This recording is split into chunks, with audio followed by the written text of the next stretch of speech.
What's up? I'm WHOiSEE, and this is my studio.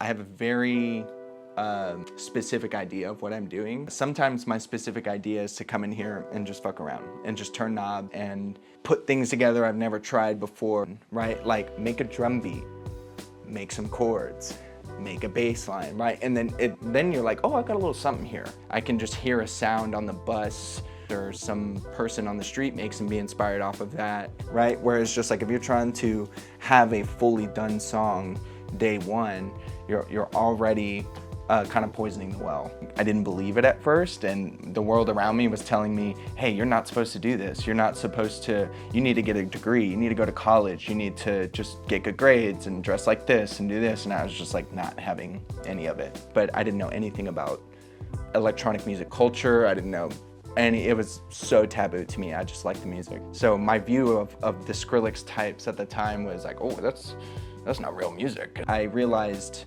oh, this is the version of the electric guitar from my generation. The piece of gear I probably use more than anything is my Apollo Twin. I've probably used this for probably 3 years now. It really has all the things that I need to kind of just triple, quadruple check at any level. You know, you can record 2 mics at once, and yeah, I mean, as far as like the thing that I use every single day, it would be the Apollo Twin for sure. Definitely the next thing I use the most is the Rodecaster Pro 2. So it's got, 6 channels, and then all of these little pads, I can trigger, like you probably heard people trigger the crickets or the it's also MIDI capable, so if I'm doing something in Streamlabs, I want to flip camera views, or I want to go to the Be Right Back menu, or I want to change my voice to a demon. It has all of this internal processing on each channel, right, that allows you, so I have this microphone going through here, right, and I actually have my Apollo going through this, which is channels 3 and 4 paired together. So if I want to listen to my computer or this computer, if I'm playing games, I'm producing, or if I'm recording microphone, anything, like I can do all of that. It kind of mixes everything that I need into this one station. In the beginning when I first started, it was, oh, I need this plugin because Skrillex uses it, or I need this interface because it just came out and this person's promoting it or whatever. And I mean, I've made songs with only Ableton stuff, so I think it comes down to getting to a point where you need the tools and knowing why you need them. You want to get to the point of needing it before even thinking about buying it. This here is a Korg mini log. It's kind of like it's an analog synthesizer. Have you ever seen the movie Blade? So their main theme was they used this to make that. Kind of a classic, just like saw wave pad, but ultimately this is something I like to use for just kind of like messing around, making cool stuff, because I'll just record a bunch of different things here and then take them into Ableton and then go full alien with it and get really weird. But ultimately I like to source my sound design and inspiration from analog sounds sometimes, and other times I like to just start from a basic square wave, saw wave or something and go from there. And sometimes like I spend an hour doing it. I'll write a chord progression, I'll flip through instruments and I don't find anything, and other times I'll make my own instrument. When I start music, right, it tends to start with stuff like, I'll just kind of loop it over and over again. So I'll start with this, and then eventually I will make, a bass line or some chords or something. So I actually started off with this guy.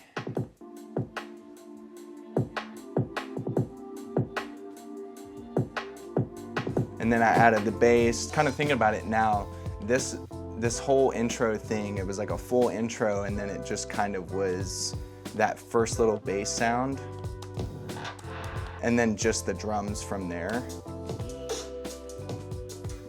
And I think I probably spent like 3 hours just on this drum loop.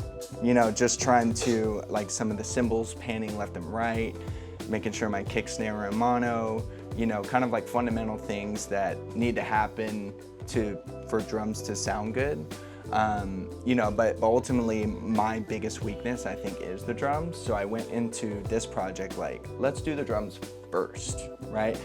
I can do the sound design, I can beep and boop all day. You know, that's not my issue. It's like, I need to make people want to move and dance, because it's dance music.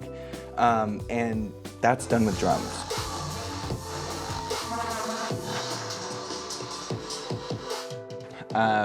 Don't be afraid to ask for help, for one.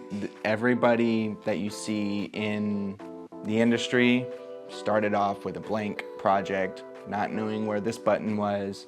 Everyone did. And anyone who says that they didn't is a liar. So the biggest thing I would say is don't be afraid to mess up. Don't be afraid to ask for help, because if you can get used to asking for help and knowing that you're gonna get better, you're gonna knock off a lot of the kind of self-inflicted discipline that you don't even need to worry about yet, because we're not even to the point of needing that, right? Like sometimes I know, like I'll remember this sample that I clicked over a week ago or something, and I'll be like, oh, and it just like, I'll be far from my studio and I'm like, I gotta hold on to it till I get home, you know? Heard enough sounds and made enough sounds to know how to get somewhere quickly, which, you know, a lot of people have trouble getting to that point. Don't try to finish your song day one, you know, because sometimes you may not be ready to be inspired, but you are, you know, and other times you may want to be inspired and you don't get it, you know, and it's a juggle, you know, but if you can just make the most out of whatever time you're spending with your music, that's more important than being the best, I think.